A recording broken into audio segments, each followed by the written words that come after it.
اعوذ باللہ من الشیطان الرجیم بسم اللہ الرحمن الرحیم وبہ نستعین وہو خیر المعین وصلی علی محمد وآلہ الطیبین الطاہرین وعلی جمیع الانبیاء والمرسلین والشہداء والصدیقین وعباد اللہ الصالحین۔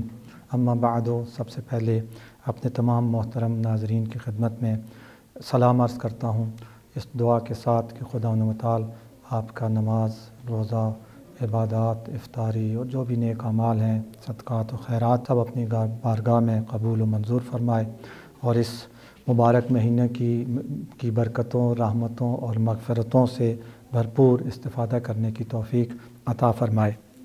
پہلے دن سے آپ کی خدمت میں عرض کیا تھا، خطبہ شعبانیہ لے کر ہم چل رہے ہیں کہ اس میں خداوند متعال نے تمام بنی نوع انسانیت کو دعوت دی ہے اپنا مہمان بننے کی، لیکن دعوت جب دی جاتی ہے تو دعوت ملنے کا مطلب یہ نہیں ہوتا کہ جیسے ہی دعوت ملے انسان مہمان بن جاتا ہے۔ مہمان تب بنتا ہے جب انسان اس دعوت میں شریک ہوتا ہے۔ ہمیں بھی بہت ساری دعوتیں ملتی ہیں اور اکثر دعوتوں میں ہم شریک بھی ہوتے ہیں، لیکن بعض دعوتوں میں ہم نہیں جا پاتے یا نہیں جاتے۔ تو جن دعوتوں میں ہم نہیں جاتے یا نہیں جا پاتے، ان دعوتوں کا ہمیں مہمان شمار نہیں کیا جائے گا۔ ان دعوتوں کا ہمیں مہمان شمار کیا جائے گا جن دعوتوں میں ہم شریک ہوتے ہیں۔ تو اسی طرح یہ خداوند متعال نے ساری بنی نوع انسانیت کو دعوت دی ہے مہمان بننے کی، لیکن کون مہمان بنا ہے اور کون نہیں بنا، اس کا فیصلہ اس دعوت میں شرکت پر ہے۔ جس نے اس دعوت میں شرکت کی وہ مہمان بن گیا، اور جس نے اس دعوت میں شرکت نہیں کی وہ خدا کا مہمان اس مہینے میں نہیں بنا۔ تو میں نے عرض کیا تھا کہ اس خطبے میں آگے چل کر آئے گا کہ کون خدا کا مہمان بن جاتا ہے، کون ہے جو اس مہینے میں خدا کی اس دعوت کو قبول کرتا ہے اور اس دعوت میں شریک ہوتا ہے۔ تو آج آپ کی خدمت میں، کل میں نے گزشتہ گفتگو میں آپ سے وعدہ کیا تھا، آج آپ کی خدمت میں عرض کروں گا کہ کون خوش نصیب ہیں جو اس مہینے میں خدا کے مہمان بنے ہیں۔ ہم خطبے میں آخری جو جملہ ہم نے پڑھا تھا وہ تھا وَدُعَاؤُکُمْ فِیہ مُسْتَجَاب، کہ اس مہینے میں تمہاری دعا قبول کی جائے گی۔ اس کے بعد اب اگلا جملہ جو ہے حضور فرماتے ہیں فَاسْأَلُوا اللَّهَ رَبَّکُمْ، پکارو، تم سب سوال کرو، مانگو اللہ سے۔ یہ اللہ کون ہے؟ ربکم، جو تمہارا رب ہے۔ رب اگر سادہ الفاظ میں ترجمہ کریں، یعنی رب اس کو کہا جاتا ہے جو آپ کی ہر چیز کا خیال رکھے، ہر ضرورت کا خیال رکھے اور ضرورت کو مہیا کرے، اسے رب کہتے ہیں۔ تو ربکم، یہ اللہ تمہارا رب ہے، یعنی تمہاری ہر ضرورت کو یہ پورا کرتا ہے، خیال رکھتا ہے۔ ہر لمحہ اس کی تمہارے اوپر نظر ہوتی ہے اور ہر لمحہ اس کی طرف سے فیض اور عطا تمہارے شامل حال ہو رہی ہوتی ہے۔ تو اللہ کو سے سوال کرو، اور یہ اللہ کوئی پرایا نہیں ہے، کوئی غیر نہیں ہے۔ ربکم، تمہارا اپنا رب ہے، تمہارا اپنا ہے۔ کتنی چاشنی پائی جاتی ہے اس کلام میں، ربکم میں، کہ پکارو، سوال کرو اللہ سے جو تمہارا اپنا رب ہے۔ کس طرح؟ بے نیات صادقہ، سچی نیتوں کے ساتھ، سچے دل کے ساتھ۔ یہ آداب مہمانی اور دعوت میں شرکت کرنے والوں کی خصوصیات شروع ہو گئی ہیں کہ سب سے پہلی جو اس دعوت میں شریک ہوتا ہے اس کی خصوصیت یہ ہوتی ہے کہ وہ اپنے رب کو پکارتا ہے سچے دل کے ساتھ، سچی نیت کے ساتھ، وقلوب طاہرہ، اپنے دل کو پاک کر کے۔ رجب اور شعبان المعظم کا مہینہ اسی لیے تھا، ہم نے اس میں اپنے روح کو، اپنے دل کو پاک کرنا تھا گناہوں کی آلودگی سے، اس دعوت کے لیے تیار کرنا تھا۔ تو پاک دل کے ساتھ اور سچی نیت کے ساتھ۔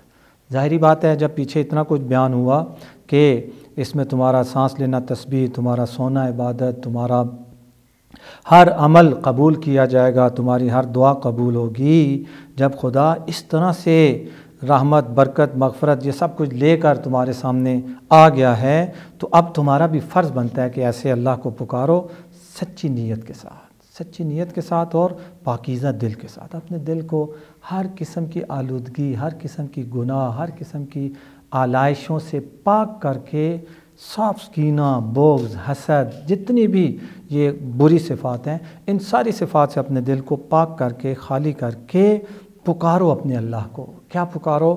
این یوفقکم لصیامہ و تلاوت کتابہ. مہمانی کے آداب شروع ہیں. سب سے پہلے اپنی نیت کو صاف کرو، اپنے دلوں کو پاک کرو، اور اگلا خدا سے سوال یہ کرو دلوں کو پاک کرنے کے بعد اور نیت کو صاف کرنے کے بعد سوال یہ کرو کہ وہ تمہیں توفیق دے کہ تم اس رمضان المبارک کے روزے رکھ سکو اور اس کی کتاب کی تلاوت کر سکو. یہ ہے مہمان جو اس مہینے میں روزہ رکھتا ہے، جو اس مہینے میں قرآن کی تلاوت کرتا ہے، جو اس مہینے میں اپنی نیت کو صادق بناتا ہے، سچا بناتا ہے اور اپنے دل کو پاک کرتا ہے. جس نے یہ 4 کام کیے وہ پاکیزہ دل کے ساتھ اور سچی نیت کے ساتھ جس نے خدا سے نماز اور تلاوت کتاب کی توفیق مانگی اور اس کے اوپر عمل کیا، وہ خدا تعالیٰ کا مہمان ہے. لیکن جس کی نیت صاف نہیں تھی، یا جس کا دل پاک نہیں تھا، یا جس نے اس مہینے میں عمدن جان بوجھ کر روزہ چھوڑا. ایک دفعہ شرعی مجبوری ہے، شریعت کہتی ہے سفر کی وجہ سے، بیماری کی وجہ سے وہاں پہ بعض اوقات یعنی روزہ رکھنا حرام ہو جاتا ہے. وہ جو روزہ رکھتا ہے یا کبر سن کی بڑھاپے کی وجہ سے بہت زیادہ بدن کمزور ہے، ضعیف ہے، اور علم طب کی روح سے ڈاکٹرز کہتے ہیں کہ آپ کا لیے روزہ رکھنا آپ کے لیے نقصان دہ ہے، جان کا خطرہ ہے، مرض کے شدید ہونے کا خطرہ ہے، اس قسم کی اگر باتیں ہیں تو پھر شریعت کہتی ہے کہ آپ کے اوپر روزہ رکھنا جائز ہی نہیں ہے. یہ نہیں کہ آپ روزہ رکھ سکتے ہیں یا رکھیں یا نہ رکھیں، آپ کی مرضی، جائز ہی نہیں ہے. اگر روزہ رکھیں گے خدا کی نافرمانی ہے. اس میں بھی خدا کی محبت جھلکتی ہے. خدا ہمیں نقصان نہیں پہنچانا چاہتا، خدا ہمیں فائدہ پہنچانا چاہتا ہے. تو اس قسم کے لوگ جو روزہ نہیں رکھتے ہیں انہیں پریشان ہونے کی ضرورت نہیں ہے. وہ تارک الصوم نہیں ہے. اس کا بھی حل بتایا گیا ہے. اس کے بدلے وہ مثلا 1 مد طعام، 3 پاؤ آٹا، گندم، یہ چیزیں جو ہیں وہ ہر روزے کے بدلے مثلا مستحق کو دیں تو انہیں وہ روزے کا اجر و ثواب اور روزے کا جو فائدہ تھا وہ انہیں پہنچ جائے گا. نہیں، اس کی بات ہو رہی ہے جو جان بوجھ کے روزہ نہیں رکھتا. روزہ رکھ سکتا ہے، بدبختی ہے، بدبخت ہے، بد نصیب ہے، اور روزہ نہیں رکھتا یا قرآن کی تلاوت نہیں کرتا، تو وہ خدا و تعالیٰ کا مہمان نہیں ہے. نماز وہ تو پڑھنی ہے، ہر حال میں پڑھنی ہے. نماز پڑھنی تھی، باقی نیک اعمال تو کرنے تھے. جو اس ماہ مبارک کے لیے لازمی قرار چیز پائی ہے اور مہمان بننے کے لیے لازمی قرار چیز پائی ہے، وہ اس ماہ مبارک میں روزہ رکھنا ہے، وہ اس ماہ مبارک میں قرآن کی تلاوت کرنا ہے، وہ اس مبارک میں اپنے دل کو پاک کرنا ہے گناہوں کی اور بری صفات کی آلودگیوں سے، اور وہ اس ماہ مبارک میں اپنے نیت کو خالص بنانا ہے خداوند متعال کے لیے. جو بھی کام کرے انسان خداوند متعال کے لیے کرے. تو جو ان خصوصیات کے ساتھ اس ماہ مبارک میں وارد ہوتا ہے اور اس ماہ مبارک کو گزارتا ہے، وہ خداوند متعال کا مہمان بن جاتا ہے. اور جو خداوند متعال کا مہمان بن جاتا ہے اس کی پھر وہ جو گزشتہ گفتگوؤں میں نے عرض کیا کہ اس کی دعائیں بھی قبول ہوتی ہیں، اس کے اعمال بھی قبول ہوتے ہیں، اس کا سونا بھی عبادت شمار ہوتا ہے اور اس کا سانس لینا بھی تسبیح شمار ہوتا ہے. تھوڑا سا میں اس روزے کے حوالے سے آپ کی خدمت میں عرض کرنا چاہوں گا کہ این یوفقکم للصیام. حضرت علی بن ابی طالب علیہ الصلاۃ والسلام سے یہ ظاہراً روایت ہے کہ روزے دار 3 قسم کے ہوتے ہیں. 3 کیٹیگریاں ہیں روزے داروں کی. جس طرح ایمان کے مختلف درجات ہوتے ہیں، کوئی 10ویں درجے پر، کوئی 9ویں پر، کوئی 8ویں پر، اسی طرح روزے کے 3 درجے ہیں. سب سے کم ترین درجہ جو روزے کا ہے وہ کھانے پینے کا ہے. مفطرات جن کو توضیح المسائل میں بیان کیا گیا ہے، جن سے روزہ باطل ہو جاتا ہے، وہ ان چیزوں سے پرہیز کرنے کا نام روزہ ہے. یہ سب سے کم ترین درجہ ہے. اس سے روزہ صحیح ہوتا ہے. جیسے میں نے کل گزشتہ پرسوں کی گفتگو میں ظاہراً نماز کے حوالے سے عرض کیا تھا کہ ایک نماز صحیح ہوتی ہے، ایک نماز مقبول ہوتی ہے. صحیح نماز وہ ہوتی ہے کہ جس کے بعد قضا واجب نہیں ہے، اس کا دوبارہ تکرار اور دوبارہ پڑھنا واجب نہیں ہے، اور انسان کو تارک الصلاۃ نہیں کہا جائے گا، اسے نماز نہ پڑھنے کی سزا نہیں دی جائے گی. لیکن ضروری نہیں کہ نماز قبول بھی ہوئی ہو. قبول کب ہوتی ہے؟ جب اس کی خاص وہ آداب اور باطنی جو اسرار و رموز ہیں ان کا خیال رکھا جائے. اسی طرح روزہ صحیح ہوتا ہے جب جو مفطرات روزہ بتائے گئے ہیں توضیح المسائل میں اور احکام کی کتابوں میں، ان کا خیال رکھا جائے، اور مین چیز اس میں وہی کھانے پینے سے اپنے آپ کو روکنا ہے. تو یہ اس کم ترین روزے کا درجہ ہے کہ انسان کھانے پینے سے اپنے آپ کو روکے اور جو کوئی توضیح المسائل میں بتایا گیا ان باتوں سے پرہیز کرے تاکہ اس کا روزہ فجر صادق سے لے کر مغرب تک وہ کامل ہو جائے اور اسے صائم فقہی اعتبار سے کہا جا سکے کہ اس نے روزہ رکھا تھا، یہ تارک و صوم نہیں ہے، نہ روزہ ترک کرنے والا نہیں ہے، اس سے روزے کی اس کے اوپر قضا واجب نہیں ہے۔ تو یہ سب سے کم ترین روزہ ہے۔ اس کے بعد دوسرا جو روزے کا درجہ آتا ہے، وہ دوسرا روزے کا درجہ وہ یہ ہے کہ انسان اپنے ہاتھ، پاؤں، زبان، آنکھ، کان، یہ جو جنہیں ہم مثلا حواس خمسہ اور اس میں سے پھر پاؤں کو بھی ساتھ شامل کر لیں، ان کو جو ہم شمار کرتے ہیں، ان سے بھی یعنی روزے کا خیال رکھے۔ زبان سے کوئی ایسا کام نہ کرے، کوئی ایسا لفظ ادا نہ کرے جو خالق پروردگار کو ناپسند ہو۔ ہاتھوں سے کوئی ایسا عمل انجام نہ دے جس پہ خدا راضی نہ ہو۔ روزہ نہیں ٹوٹتا اس سے۔ اگر انسان خدا نخواستہ روزے کی حالت میں کسی کو تھپڑ مارتا ہے ظلم کرتے ہوئے، مثلا ایک یتیم بچے پہ نعوذ باللہ ہاتھ اٹھاتا ہے روزے کی حالت میں، تو اس سے اس کا روزہ باطل نہیں ہوگا۔ وہ جو کم ترین درجہ ہے وہ ٹھیک ہے، لیکن دوسرے درجے میں یہ شامل نہیں ہو سکتا جو اس کم ترین درجے سے اوپر والا درجہ ہے۔ اسے عوام کا روزہ کہا گیا اور اسے خواص کا روزہ کہا گیا، خصوص صوم الخصوص، خاص افراد کا جو روزہ کہا گیا، اس میں پھر یہ شامل نہیں ہو سکتا۔ روزہ اس کا صحیح ہے لیکن یہ روزہ قبول نہیں ہوگا۔ اگر کوئی اپنے پاؤں سے کسی گناہ کی طرف چل کے جاتا ہے تو روزہ اس کا باطل نہیں ہوگا، وہی جو پہلا درجہ ہے، کم ترین درجہ ہے، وہ باقی رہے گا لیکن دوسرے درجے میں شامل نہیں ہو سکتا۔ یعنی دوسرے لفظوں میں نہ اپنے قدموں سے کوئی خدا کی معصیت کرے روزے کی حالت میں، نہ اپنے ہاتھوں سے خدا کی نافرمانی کرے، نہ کانوں سے کوئی ایسی غیبت یا کوئی ایسی چیز سنے جس کے سننے سے خدا نے منع کیا ہے، نہ آنکھوں سے کسی ایسے منظر کو دیکھے جس کو دیکھنے سے خدا نے منع کیا ہے۔ یعنی نہ اپنے اعضائے بدن سے کوئی ایسا کام نہ کرے جو خدا کی ناراضگی کا سبب بنتا ہے، تو پھر یہ روزے کا دوسرا درجہ ہو جاتا ہے۔ یعنی پہلے روزے سے یہ بہتر درجہ ہے، اوپر والا درجہ ہے۔ اور اس سے بھی اوپر والا جو درجہ ہے وہ درجہ یہ ہے کہ انسان، جس طرح کہ اس خطبے کے وہ تھا آج جو ہم نے پڑھا کہ بنیات صادقہ وقلوب طاہرہ، نیت میں بھی کسی قسم کی خدا کی نافرمانی کا خیال نہ آئے، دل میں بھی کسی قسم کا کوئی ایسی سوچ، کوئی ایسی فکر، حسد، کینہ، بغض، کوئی بھی ایسی وہ جو قلبی اور روحانی صفات ہیں بری، وہ روزے کی حالت میں اس قسم کی کوئی چیز نہ آئے۔ یعنی دل بھی اس کا روزے دار ہو، نیت بھی اس کی روزے دار ہو، اس کے اعضاء بدن کے ہاتھ، پاؤں، زبان، کان، آنکھیں، یہ سب بھی روزہ دار ہوں اور اس کا شکم بھی روزہ دار ہو، تو یہ خاص الخاص اور خصوص الخصوص سب سے بہترین روزے کا اور سب سے اعلیٰ روزے کا درجہ یہ ہے کہ انسان مفترات روزہ جو توضیح المسائل میں بیان کیے گئے ان سے بھی پرہیز کرے، انسان اپنے اعضاء و جوارح کو بھی خدا کی نافرمانی سے روکے، اور انسان اپنے دل میں بھی اور نیت میں بھی خدا کی نافرمانی کو آنے سے روکے۔ جو انسان یہ کام کرے گا اس کا روزہ اولیاء والا روزہ ہے، اس کا روزہ وہ روزہ ہے کہ خدا فرماتا ہے کہ یہ روزہ الصوم لی وانا اجزی بہی بھی ہے اور اجزا بہی بھی، یعنی دونوں وہ پڑھے جا سکتے ہیں۔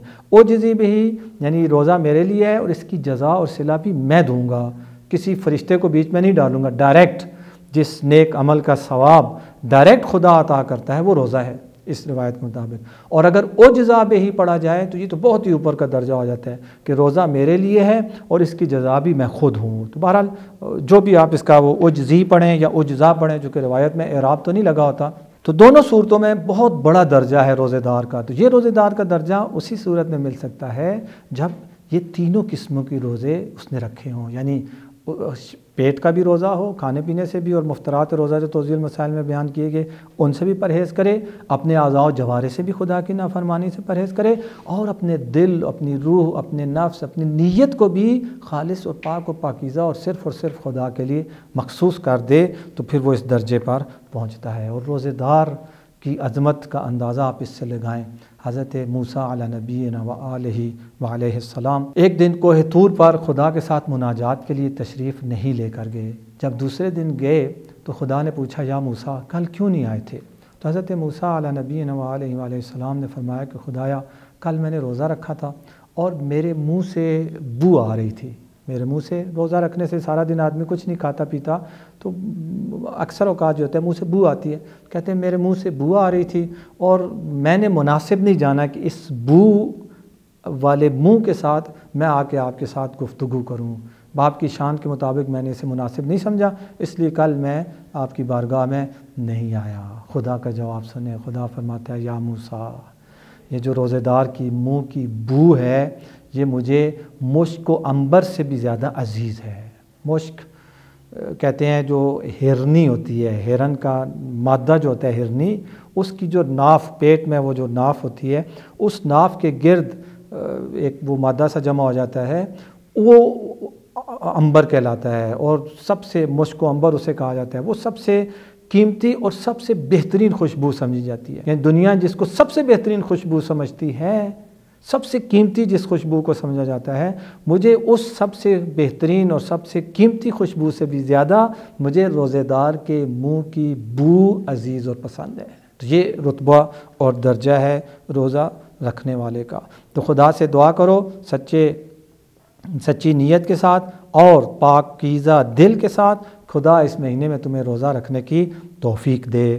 اور دوسری چیز فرمایا وَتِلَاوَتَ کتابیں، کہ خدا تمہیں توفیق دے کہ تم اس کی کتاب کی تلاوت کر سکو۔ ظاہراً گزشتہ گفتگو میں نے آپ کی خدمت میں عرض کیا تھا، روایت ہے کہ جب انسان چاہتا ہے کہ خدا اس کے ساتھ باتیں کرے تو اسے چاہیے کہ وہ خدا کی کتاب قرآن کی تلاوت کرے، خدا کی کتاب قرآن کی تلاوت کرے۔ اور یہاں پر بھی یہی بتایا گیا کہ اس مہینے میں قرآن کی زیادہ سے زیادہ تلاوت کرو۔ ہمارے چوتھے امام زین العابدین علیہ السلام سے ظاہراً روایت ہے کہ اگر کائنات میں کوئی ذی روح نہ ہو، صرف میں ہوں اور میرے پاس قرآن ہو، تو مجھے وحشت نہیں ہوگی، ہماری زبان میں بور نہیں ہوں گا۔ ساری زندگی اس طرح سے مجھے اکیلی بسر کرنی پڑ جائے تو میں آسانی سے اکیلا بسر کر لوں گا اگر میرے پاس قرآن ہو، چونکہ میں اپنے رب کی باتیں سنتا رہوں گا، اپنے محبوب کی باتیں سنتا رہوں گا، قرآن پڑھتا رہوں گا۔ قرآن یعنی خدا اپنے بندے کے ساتھ کلام کرتا ہے، تو میں خدا کی باتیں، جیسے ایک محبوب کسی کو خط لکھتا ہے ایک محب کو، تو محب اس خط کو اپنی آنکھوں سے لگاتا ہے، بار بار پڑھتا ہے، ایک دفعہ پڑھتا ہے، دوسری بار پڑھتا ہے، جب فرصت ملتی ہے وہ اس خط کو پڑھتا ہے۔ یہ اسی طرح سے اہل دل، اہل معرفت کہتے ہیں قرآن مجید بھی خدا و تعالیٰ کا ایک خط ہے، لیٹر ہے، ایک نامہ ہے، ایک پیغام ہے اپنے بندوں کے نام، ہر ایک کے نام، میرے نام، آپ کے نام، ہم سب کے نام، اولیاء خدا کے نام، ائمہ کے نام، انبیاء علیہ السلام یعنی نبی صلی اللہ علیہ وسلم کے نام، یہ ایک خط ہے خدا و تعالیٰ کا۔ اس لیے وہ بڑی عقیدت اور محبت سے اس کو بڑے جوش و خروش کے ساتھ پڑھا کرتے تھے۔ یہ وہی پڑھ سکتا ہے جو قرآن کا عاشق ہے، جسے پتہ ہے کہ یہ قرآن کیا ہے، اس کی آیات کس کی طرف سے بھیجی گئی ہیں، یہ کام کر سکتا ہے۔ میں چند ایک روایات آپ کی خدمت میں قرآن کے حوالے سے عرض کرنا چاہوں گا تاکہ قرآن کی عظمت مزید اجاگر ہو سکے، چونکہ اس ماہ مبارک کو ربیع القرآن کہا گیا ہے، قرآن کی بہار ہے، قرآن کا موسم ہے، قرآن کا وقت ہے قرآن پڑھنے کا۔ یہ ایک بڑی خوبصورت روایت ہے پیغمبر صلی اللہ علیہ وسلم سے، جس کے راوی حضرت ابو ذر غفاری رضوان اللہ تعالیٰ علیہ ہیں۔ وہ فرماتے ہیں کہ حضور صلی اللہ علیہ وسلم نے فرمایا کہ چند نظریں ہیں جو عبادت شمار کی گئی ہیں، ان میں سے النظر الی علی ابن ابی طالب عبادت، علی ابن ابی طالب علیہ السلام کے چہرے کی طرف دیکھنا عبادت ہے۔ والنظر الی الوالدین برأفت ورحمت عبادت، اسی طرح اپنے والدین، اپنے ماں اور باپ کے چہرے کی طرف رأفت و رحمت، محبت کے ساتھ اور رحمت کے ساتھ نظر کرنا، یہ بھی عبادت ہے۔ البتہ ظاہری بات ہے اس عبادت کا درجہ علی علیہ السلام کے چہرے کی عبادت کے درجے سے بہرحال کافی کم تر ہے۔ والنظر فی الصحف یعنی صحیفۃ القرآن عبادت، اور قرآن کی طرف نظر دیکھنا یعنی قرآن کے الفاظ کو دیکھنا، یہ بھی کیا ہے، یہ عبادت ہے۔ اور چوتھی چیز فرمایا والنظر الی الکعبۃ عبادت، چار چیزیں، علی ابن ابی طالب علیہ السلام کی طرف دیکھنا عبادت، والدین کی طرف رافت و محبت کے ساتھ دیکھنا عبادت، قرآن کے الفاظ اور آیات کو دیکھنا عبادت، اور کعبہ مکرمہ خانہ خدا کو دیکھنا عبادت۔ آیت اللہ جوادی عاملی حافظہ اللہ، اکثر ان سے یہ دیکھا گیا اور پھر پوچھا گیا، وہ اگر سورہ توحید بھی پڑھنی ہوتی تھی قل هو اللہ احد، تو وہ قرآن کھول کے پڑھتے تھے۔ تو کسی نے ان سے کہا کہ حضور یعنی سورہ توحید دیکھنے کے لیے بھی آپ قرآن کھولتے ہیں اور اس کو کھول کے پھر اسے دیکھ کر پڑھتے ہیں، وہ تو بچے کو زبانی آتی ہے، تو انہوں نے فرمایا کہ اگر میں قرآن سورہ توحید کو دیکھے بغیر پڑھوں گا تو میری زبان کو صرف ثواب ملے گا، لیکن جب میں قرآن کو دیکھ کے اتر سے سورہ توحید کو پڑھوں گا تو میری آنکھوں کو بھی اس کا ثواب ملے گا، تو میں کیوں اپنی آنکھوں کو اس ثواب سے محروم رکھوں؟ تو قرآن کے الفاظ کو دیکھنا بھی عبادت ہے۔ قرآن کے الفاظ کی اپنی ایک اہمیت ہے اسلام کی نظر میں۔ جس طرح معصومین علیہ السلام کے ناموں کو بغیر وضو کے ہاتھ نہیں لگایا جا سکتا، اسی طرح سے اور خداوند متعال کے ناموں کو بھی بغیر وضو کے ہاتھ نہیں لگایا جا سکتا، اسی طرح سے قرآن کے الفاظ کو بھی بغیر وضو کے ہاتھ نہیں لگایا جا سکتا۔ حرام ہے بغیر وضو کے قرآن کے الفاظ کو ہاتھ لگانا، یعنی ان الفاظ میں بھی ایک ایسی خاص نورانیت اور اثر ہے کہ جس کی وجہ سے ایک محدث ہاتھ، یعنی بغیر وضو والا ہاتھ یا بدن کا کوئی حصہ قرآن کو نہیں لگایا جا سکتا، بلکہ اس کو پاکیزہ ہاتھ چھو سکتا ہے۔ تو قرآن کے الفاظ کو دیکھنا بھی عبادت، ترجمے پر بھی نظر رکھی جائے، ترجمے کو بھی پڑھا جائے، دیکھا جائے کہ قرآن ہمیں کیا کہنا چاہتا ہے، خدا ہم سے کیا کہہ رہا ہے۔ اور دوسری چیز یہ کہ جب ترجمے کے ذریعے سے اور تفسیر کے ذریعے سے ہمیں پتہ چل جائے کہ قرآن ہمیں کیا کہنا چاہتا ہے، تو جو کہنا چاہتا ہے انسان اس پر عمل بھی کرے۔ اور تیسری چیز یہ کہ قرآن کو جب تلاوت کیا جائے تو کوشش کی جائے کہ قرآن کو دیکھ کر قرآن کی تلاوت کی جائے۔ زبانی حفظ اگر آتا بھی ہے، پھر بھی اگر قرآن کھول کر قرآن کو دیکھ کر موبائل کے ذریعے سے بھی دیکھا جائے تو اس میں بھی کوئی حرج نہیں ہے۔ ایک ایپ مثلا ہم نے ڈاؤن لوڈ کی ہوئی ہے، اس کے اندر قرآن موجود ہے، تو اس کو موبائل کے اندر سے بھی دیکھ کر، یعنی اس کے الفاظ کو دیکھا جائے، ضروری نہیں حتماً کتاب کے اندر ہی ہو، تو قرآن کو کھول کر یہ اس کے آداب تلاوت میں سے اس کی تلاوت کی جائے۔ اور چوتھا یہ کہ جتنا ہو سکے خوبصورت آواز کے ساتھ، اور اگر یعنی خدا کی یاد اور جہنم یا ایسی آیات آتی ہیں تو حالت حزن اور حضور قلب کے ساتھ ان قرآن کی آیات کو تلاوت کیا جائے۔ اور جب قرآن کی جنت اور اس قسم کی آیات کی طرف آئے تو پھر اس وقت خدا سے دعا مانگی جائے کہ خدا اس نعمت سے ہمیں نوازے۔ اور ایک اور ادب جو بتایا گیا ہے قرآن کی تلاوت کے لیے وہ یہ ہے کہ انسان اگر ہو سکے، ممکن ہو، باوضو ہو کر قبلہ رخ کھڑے ہو کر قرآن کی تلاوت کرے تو اس کا بھی اپنا ایک اثر ہوتا ہے، روحانی اثر۔ خاص طور پر اگر سحر کے وقت جب سب دنیا سو رہی ہوتی ہے، تنہائی میں انسان اکیلے میں کھڑے ہو کر قرآن کی تلاوت کرے تو اس کا اپنا ایک مخصوص اثر ہے جو تجربہ کرنے والے ہی اس کو محسوس کر سکتے ہیں۔ خداوند متعال سے دعا ہے کہ اس مقدس مہینے میں ہمیں ویسا روزہ رکھنے کی توفیق عطا فرمائے جیسا وہ چاہتا ہے، اور اس طرح سے قرآن کی تلاوت کرنے کی توفیق عطا فرمائے جس طرح سے وہ چاہتا ہے۔ والحمدللہ رب العالمین، وصلی اللہ علی محمد و آلہ الطاہرین۔